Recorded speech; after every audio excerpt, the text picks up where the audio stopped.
Hey, so in this video I'm going to show you how I made this Dark Ambient pad in Vital.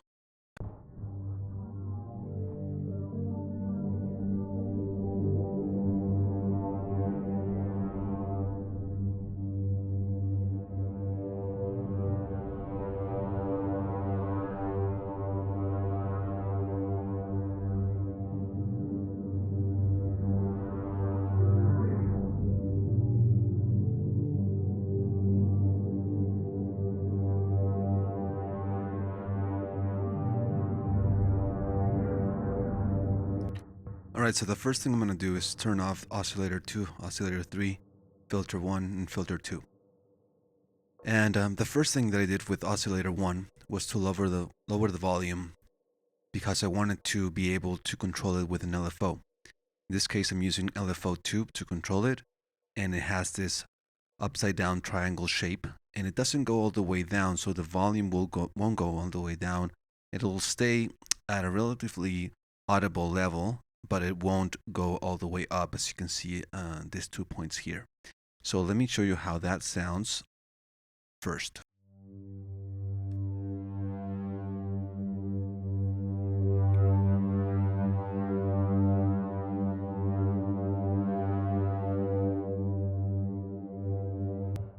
So as you can see here on the LFO window, I also added some stereo because I wanted the levels to be in both sides of the stereo spectrum. And I also added 12 cents or 12 semitones to the, so I can get an octave higher in the pitch. So it sounds more high pitched than the other two oscillators.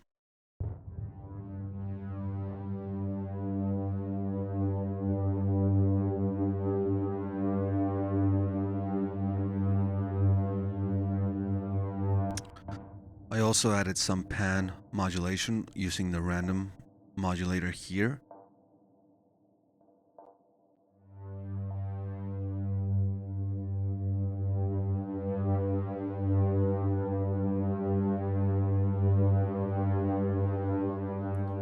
And I also used LFO1 to modulate the position of the wavetable.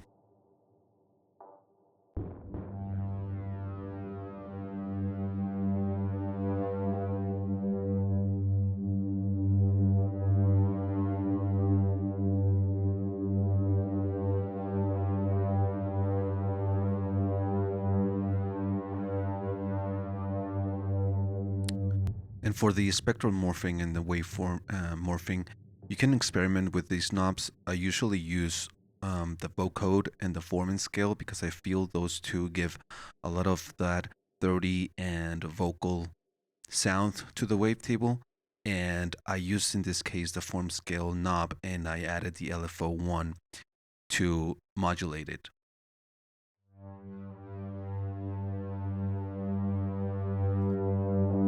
I also added 10 voices in the unison tab just to make it more wide.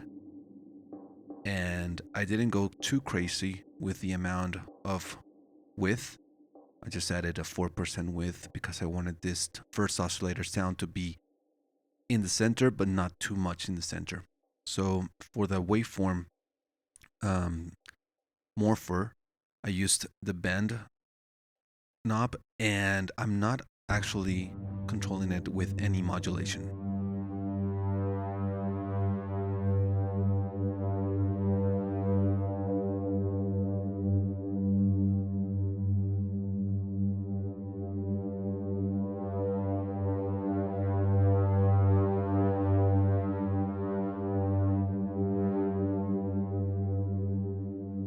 It's also very important to note that for LFO1 that is controlling this wavetable here, I made it bipolar so that it goes to the right and it goes to the left. If I make it unipolar, it'll only go to one side, whichever side this ring is going to.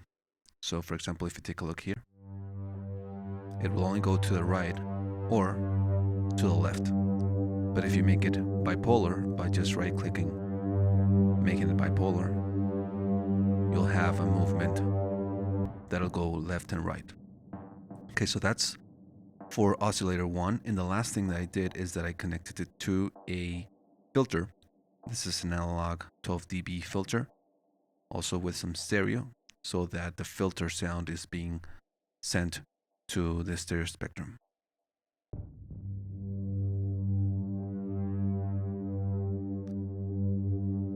Without it,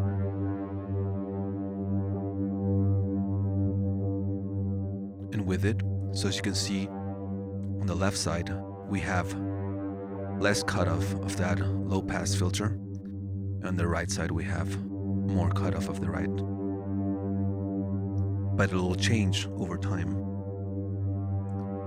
because I'm using the random 1 modulator here, and it's changing every 4th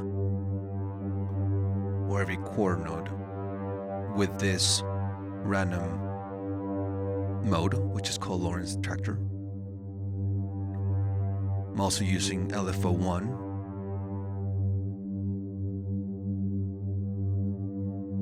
So it's a very slow movement of LFO1, but it's a much faster movement with random 1.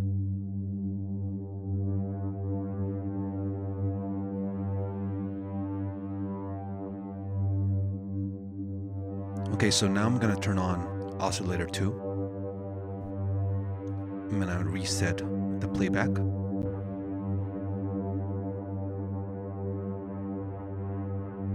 And on Oscillator 2, I'm using LFO 3 to control the volume. So you can see it's going at a much faster rate. So every 16th of a note. And it's also being randomized by random 1. So every quarter note, the rate of this LFO is changing, but the base rate is 1/16.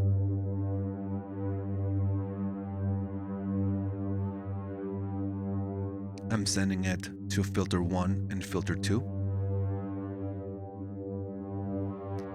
And filter 2 has a little bit of resonance. And the resonance is also being modulated by random 3. Resonance will give a little bit of tonal characteristics to the sound from the filter. So if we increase the resonance, you'll start to hear whistles, which actually sound quite good.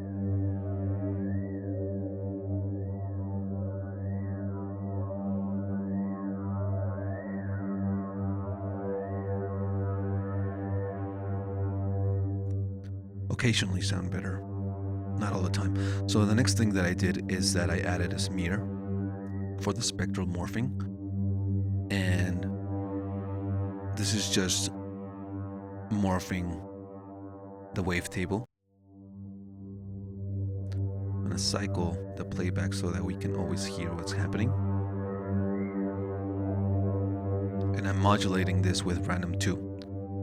Random 2 has a different random mode, which is sample and hold, which will take one sample of the sound and will hold it for whatever rate you set it to.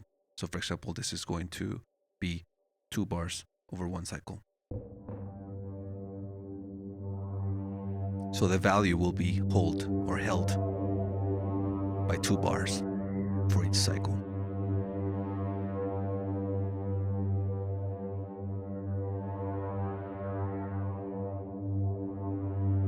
An oscillator 2 is being sent to filter 1 and filter 2.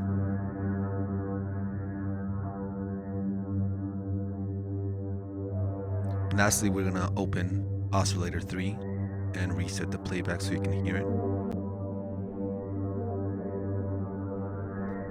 An Oscillator 3 is what is bringing that arpeggio that you can hear right now. So the same thing, I lowered the volume down to 0, and random 2 is what's controlling it. Random 2 is much lower because I wanted the arpeggios to not be present all the time, just in a few instances, and also because it's sent to filter 1 and 2. You cannot hear the oscillator being present all the time. I also lowered the octaves, 2 octaves lower, but I'm changing the pitch with random 4. And random 4 is set to 21 seconds. I also like to do seconds instead of, note values, because that gives a lot of randomization. And as you can see, I am using the transpose snap, and I'm using the first, the minor third, and the fifth note of whatever note I'm playing. So for example, in the playback, I'm using G0. So it'll play G, minor third, and the fifth.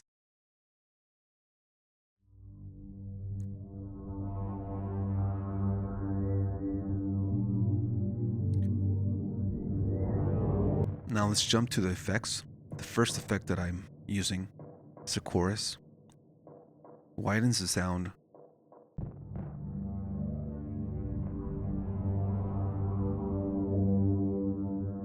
And I'm using a lot of mix, 68% of mix.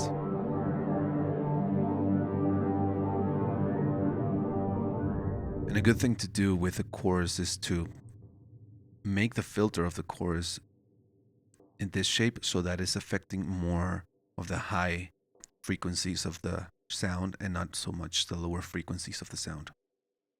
Second effect I'm using is a delay, and I'm using a ping pong delay with a half dotted note and a 8 dotted note values, and with a lot of feedback. And this just adds to the randomization of the sound. The cutoff is also important to note that I'm using almost like a bandpass filter so that none of the lower frequencies in this spectrum are being affected by the delay. So I didn't want any low end delay and didn't want any very high end delay. I just wanted to have a controlled delay. The third effect I'm using is a distortion. I'm using a soft clip, and the mix is very low, but the drive is very high as well. I mean, it's just mid-high. And I'm using LFO 1 to control how much drive is being pushed into the distortion. Not a lot, because I didn't want too much distortion in this sound.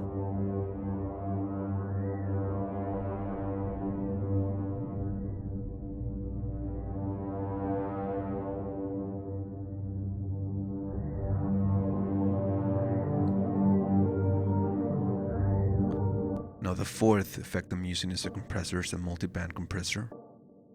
And I'm just setting a very fast release and a long attack. And I adjusted the highs just to have a little bit more of the high frequency sounding and more of the mid frequency sounding, but a lot of the low end, because I wanted this to be a dark ambient pad, and I just needed that low end, that rumble a little bit. And I use a lot of low end in my dark ambient pads, but you have to be careful because you don't want to be mudding your mix.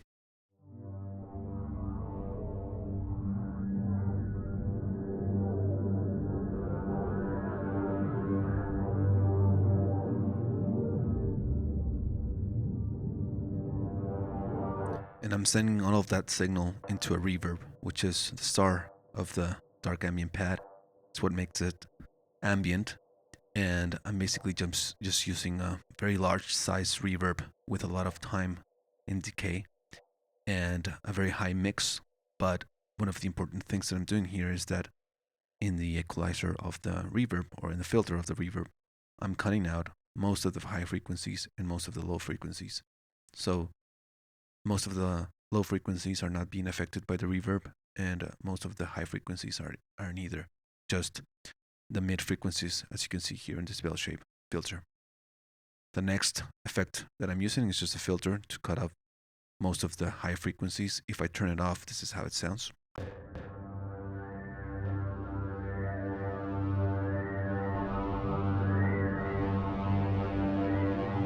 Now if I turn it on, it just gives me a more controlled sound.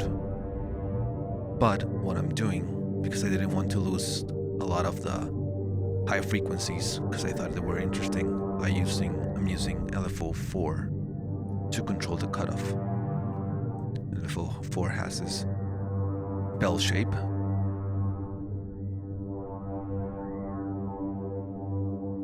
And if you want your paths to be very random, what I recommend is when you use an LFO to control any parameter, you can use a random LFO as well to control the rate of that LFO.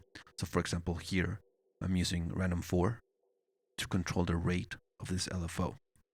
So this LFO is running a cycle every half note, but random 4 is running a cycle every 21 seconds.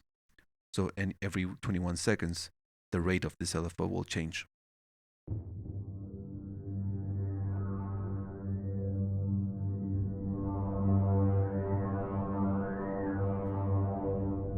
And you remember that I told you about not having a lot of rumble in your pads?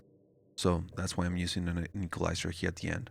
I wanted to cut off all the low end so I didn't have a lot of rumble, especially because I'm using a lot of it in the compressor, and also the sound itself, because of the lower octaves here, has a lot of rumble, low end rumble, and I'm just using an equalizer to get rid of the low end here and the high end here.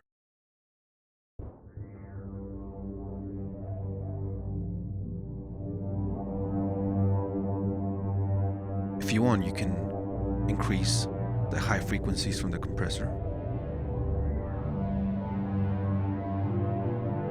That'll give you more definition on the high frequencies. And you can control it with a filter.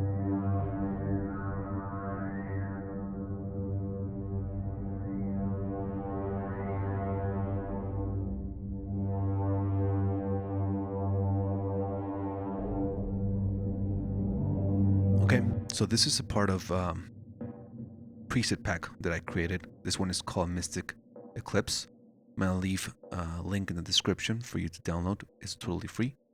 And thank you very much for watching, and let me know what else you want me to show you with this presets, or if you have any questions, you can just drop it in the comments. All right, thank you very much.